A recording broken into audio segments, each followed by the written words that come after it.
Hello everybody, ഞാൻ ഇന്നൊരു വെള്ള സ്റ്റൂ ആണ് കാണിക്കുന്നത്. അതിനായിട്ട് ഒരു 300 ഗ്രാം ഉരുളക്കിഴങ്ങ് ഇതുപോലെ ചെറുതായിട്ട് മുറിച്ച് വെച്ചിട്ടുണ്ട്. പിന്നെ ഒരു വലിയ സവോള നമ്മൾ സ്റ്റൂവിനൊക്കെ മുറിക്കുന്ന പോലെ മുറിച്ച് വെച്ചിട്ടുണ്ട്. ഒരു 4 പച്ചമുളക്, നല്ല എരിവുള്ള പച്ചമുളകാണ്. ഇതിന് നമ്മൾ വേറെ മുളക് പൊടിയൊന്നും ചേർക്കാത്തത് കൊണ്ട് 4 പച്ചമുളക് സ്പ്ലിറ്റ് ചെയ്ത് വെച്ചിരിക്കുകയാണ്. പിന്നെ ഇത്ര നീളമുള്ള ഒരു കഷ്ണം ഇഞ്ചി കൊത്തിയരിഞ്ഞ് വെച്ചിട്ടുണ്ട്. അതിൻ്റെ കൂടെ നമുക്ക് ഉരുളക്കിഴങ്ങായതുകൊണ്ട് ഗ്യാസൊന്നും വരാതിരിക്കാൻ 2 കൂട് വെളുത്തുള്ളി കൂടെ അരിഞ്ഞ് വെച്ചിട്ടുണ്ട്. ഇതിൽ നമ്മൾ ഇത് വേവിച്ച് കഴിഞ്ഞിട്ടാണ് കരിവേപ്പില ചേർക്കുന്നത്. കൊണ്ടാണ് പിന്നെ വേണേൽ ഒന്നോ രണ്ടോ കരിവേപ്പില ഇതിൻ്റെ കൂടെ ഇടാം. പിന്നെ ഇത് ഒരു പാത്രം നല്ല കട്ട തേങ്ങാപ്പാൽ വേണം.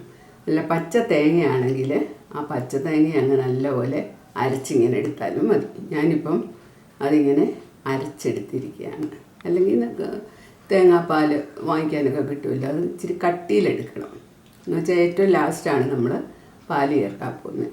ആദ്യം നമ്മൾ കുക്കറിൽ ഈ ഉരുളക്കിഴങ്ങും ഇതും കൂടെ വേവിച്ചെടുക്കുകയാണ്.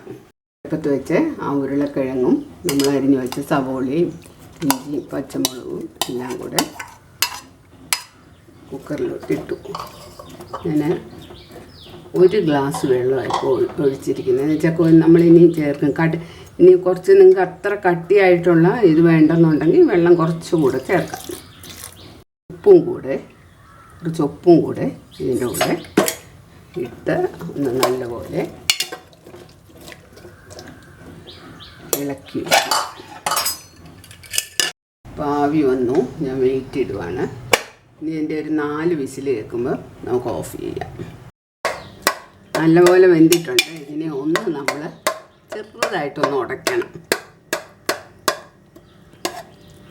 ഈ സമയം ഞാനിത് പച്ച തേങ്ങ ആയതുകൊണ്ട് ഇത് നല്ലപോലെ അരച്ചു വെച്ചിരിക്കുക.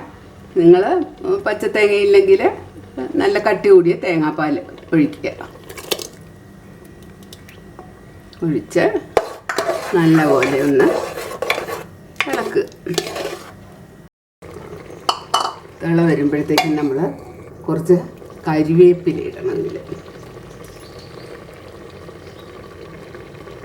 കരിവേപ്പില ഇട്ട് നമ്മളിത് ഓഫ് ചെയ്യുക.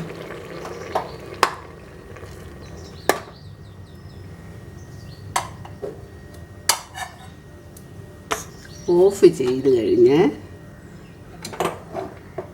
ഇതിൽ കുറച്ച് പച്ച വെളിച്ചെണ്ണ ഒഴിക്കുക. ഇതൊക്കെ ഓപ്ഷനല്ല, പച്ച വെളിച്ചെണ്ണ ഒഴിക്കാൻ ഇഷ്ടമില്ലെങ്കിൽ വേണ്ട. പക്ഷെ നല്ല ടേസ്റ്റ് വരണമെങ്കിൽ ഇച്ചിരി പച്ച വെളിച്ചെണ്ണ ഒഴിക്കണം. ഇത് നമ്മുടെ വെള്ള സ്റ്റൂ ഒക്കെ റെഡി ആയിട്ടുണ്ട്. വളരെ പെട്ടെന്ന് ഉണ്ടാക്കാവുന്നതാണ്.